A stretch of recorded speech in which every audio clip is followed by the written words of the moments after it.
In a heavyweight fight that saw both teams trade blows until the bitter end, the Bucks advanced to the Eastern Conference Finals after a thrilling 115-111 win against the Nets in overtime. Giannis Antetokounmpo scored 40 points in 50 minutes in the win, leading Milwaukee as much of his supporting cast struggled shooting for large stretches of the game. Kevin Durant put up another all-time performance, scoring 48 points, the most ever in a Game 7, and playing all 53 minutes, with his potential game-winning three falling harmlessly to the floor in the game's final second. Here are 3 thoughts on the instant classic. The two biggest stars delivered. If you wanted to see KD and Giannis go head-to-head, then Saturday's matchup came through in spades. Both players were sublime. While Antetokounmpo still took some ill-advised threes, he was aggressive all night. He kept attacking the rim late, not showing any fear about heading to the free throw line. It was a superstar, MVP, all-universe, top-tier performance from the Greek Freak, and he's earned a reprieve from questions about his playoff prowess. Winning against Durant in a Game 7 on the road?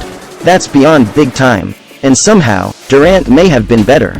He hit some breathtaking shots down the stretch, including a balletic turnaround fadeaway from the tippy top of the three-point line to send the game into the extra period, which was millimeters away from being a go-ahead shot. Durant gave Brooklyn everything he had, and unfortunately he appeared to run out of gas near the end of the game.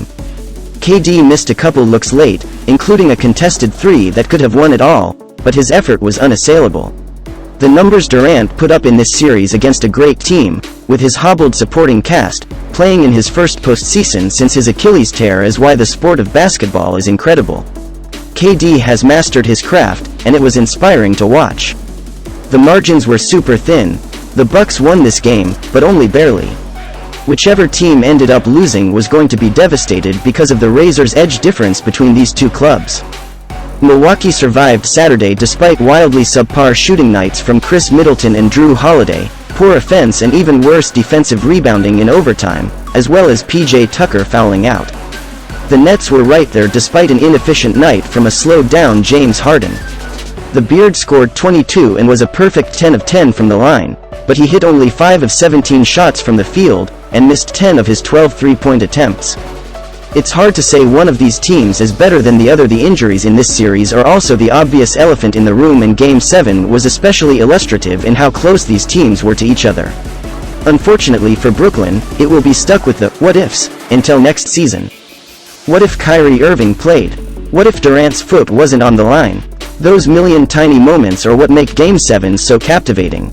The Nets just found themselves on the wrong side of the 50-50 situations. The Bucks are not out of the woods. Milwaukee showed incredible resolve in this series. The Bucks overcame a 2-0 deficit, a 3-2 deficit, and won a Game 7 on the road. Those things aren't easy, no matter the circumstances.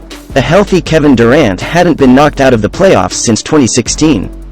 Still, it's hard to firmly grasp what Milwaukee's ceiling is.